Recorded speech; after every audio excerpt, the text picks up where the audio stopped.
Welcome back to Cards and Comics, and today I have my first order back from SGC that I've ever submitted, and it was kind of a test. Um, I did 5 cards. I know what the grades are. I look because I'm not really good at kind of just holding out, and it was a test. I just wanted to see what it was like. So some of the cards are cards I have had set aside for grading, and for the most part, they're going to be modern cards because for the most part, I still do PSA for more vintage cards, but I do have this card right here, this Jim Thorpe 33 Gaudy, just to show you. I do have a lot of vintage SGC cards, and so this is one of my favorites right there.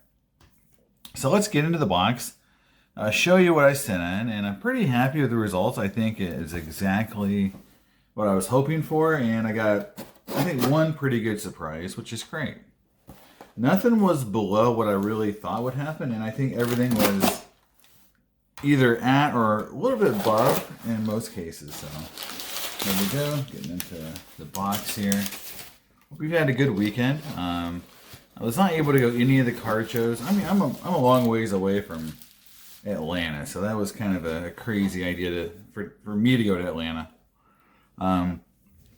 But for the folks who did, hopefully you had a good time. I've seen some of the reports. It looks like it was going fun for folks, and yeah, here we go. This is, I guess, tuxedo time. So we'll start. So first up, and I'll go through the holder too, because the holders are nice, but this is a thicker card. So this is the 17 Flair Ultra Spider-Man MM0. So this is the achievement card. So it's a little harder to get. And there is the card. Graded at 9.5. So I think this is one of the cards I was a little surprised at the grade. Just because these thicker cards are hard to grade. And you can see the thicker slab. And it looks good. They're thicker slabs. Now, Beckett, for the longest time, had the best thick card slab, in my opinion, and PSA has really improved. But this SGC slab is pretty darn nice. So I'm really excited about that. 9.5. It's a great card. And I had a couple of these, actually. So again, it's a test the water. I just want to see how these cards would grade. I have a ton of these metal cards, PMGs, and Jambalaya, so I just want to see how they would treat these cards. Next up is, again, this was a kind of a test card. One of my PMGs, the Vulture, red, out of 99. And I picked a card that wasn't my best, but wasn't my worst. It was right in the middle, and so it looks like these are going to grade pretty well. So in the next round, I'll definitely be sending some blues and some more reds. So I'm excited about this one. And again, you can see 63 out of 99. Really cool card. And I think I've showed it before, but this is, a 9.5 is tough. I've seen a lot of these cards grade 7s and 8s. So really cool to have a 9.5. Next up is probably the card I was most excited about getting, just because I think it's one of the cooler cards in the whole set. Even though the Miles Morales version is going a little bit higher, just the black suit Spider-Man card is really cool. An 8.5, and I think that's the fair grade. This card chips so easily on the back. In fact, you can see the chipping on the back a little bit of whitening. It would be tough to see these cards get 9.5s and 10s. I could see a 9, but between 8 and 9 seems to be a legitimate grade for these cards, just because, again, they chip so easily. But again, 8.5 I think is a good solid grade, and that's a card I'm probably not going to be selling, so it doesn't, for me, matter too much. But it's a cool card. Next up is a card that was a total shocker to me, because I really debated sending this one in. I mean, this was like, I was choosing the 5 cards, and I picked this card because, it's a super rare card. It's a silver foil, Upper Deck Young Guns. and it's an e-pack achievement card.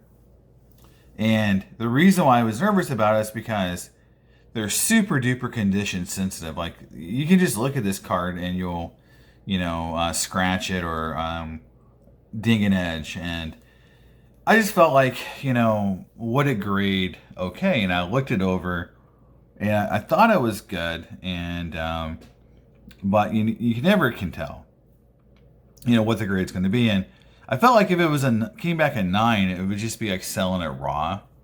But definitely came back at 10, which is great.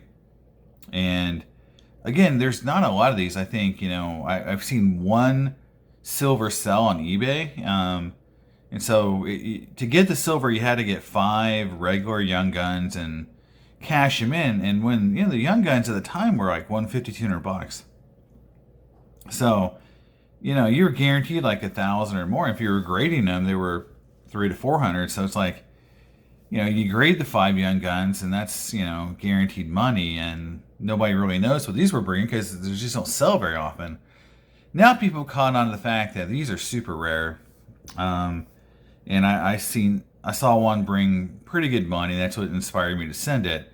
I have silvers of Suzuki, Kako, Peterson.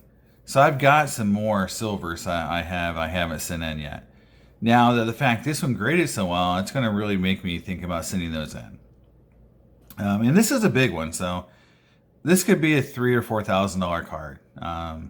So again, really excited about it. And again, it was a shocker of the whole thing, because such a cool card. It's such a hard card condition wise. Last card. And again, this is definitely a PC card. A card you don't see very often.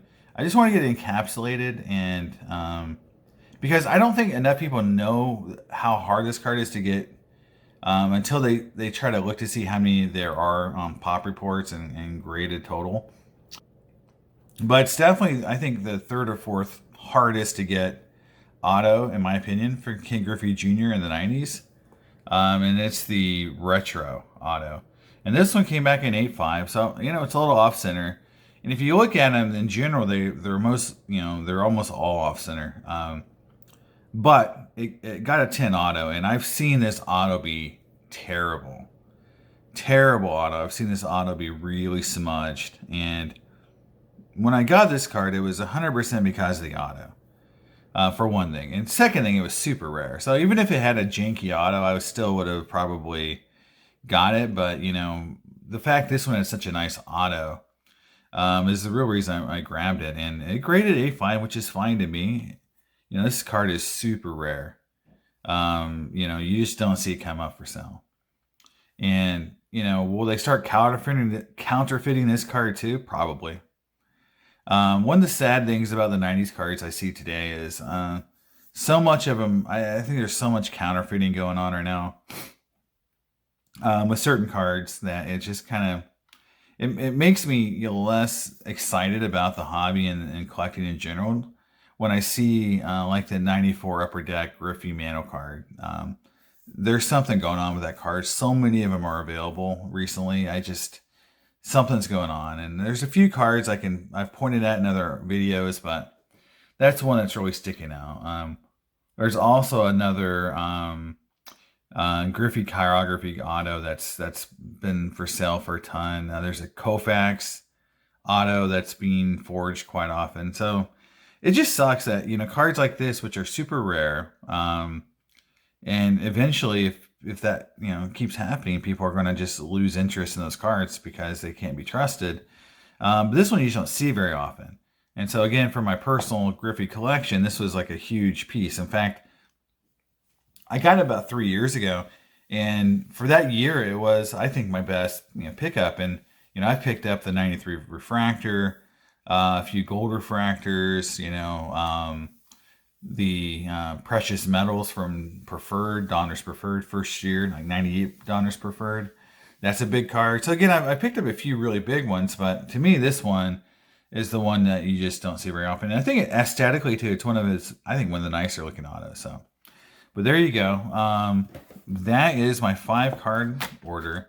And you can see it's pretty eclectic, you know, a lot of like a PC type items, you know, in this order. You know, I think that, I'll try to get the glare off a little bit here. You know, but yeah, like, you know, from the Kale McCarr, you know, this is definitely a card I'm going to look at selling. You know, I don't collect, I collect hockey, but just for fun. And this kind of a card, you know, is definitely something I can use to fund other parts of my hobby. I'll probably sell the Vulture. This is definitely PC. And these 2 cards, I got to see. Right now, Marvel cards are being, you know, manipulated a little bit shilled. And so I can't really tell what the real market is.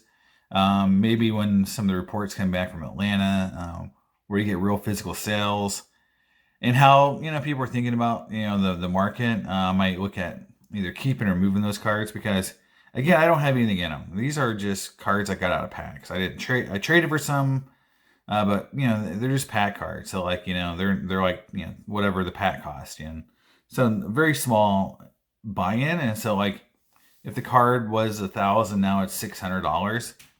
That's still a lot more than what I put into it. So I just feel like it was not a huge thing for me if they go up or, you know, if they go down in value or whatever. So, but if they're still going up in value and there's some real interest there, I might look at moving them. So there you go. That's my 5-card SGC order. My first order ever with SGC. I thought it came out really great. You know, the 9 5s here on these 2 cards and the 10 here. I mean, those are very solid grades. So, and again, the experience was great. So let me know what your thoughts and comments are. I'm going to do another video where I've got about 50 to 60 cards I'm thinking about sitting in to PSA and SGC. And I kind of want to see what your guys' thoughts are on that and which ones you would send to SGC, which ones you send to PSA. So I'll be doing that video pretty soon. And I'll see you next time. I'll be posting some more videos pretty quick. It's been off. I've been off for a few days. But I'll be definitely back with a few cool videos. And I'll see you next time. Bye.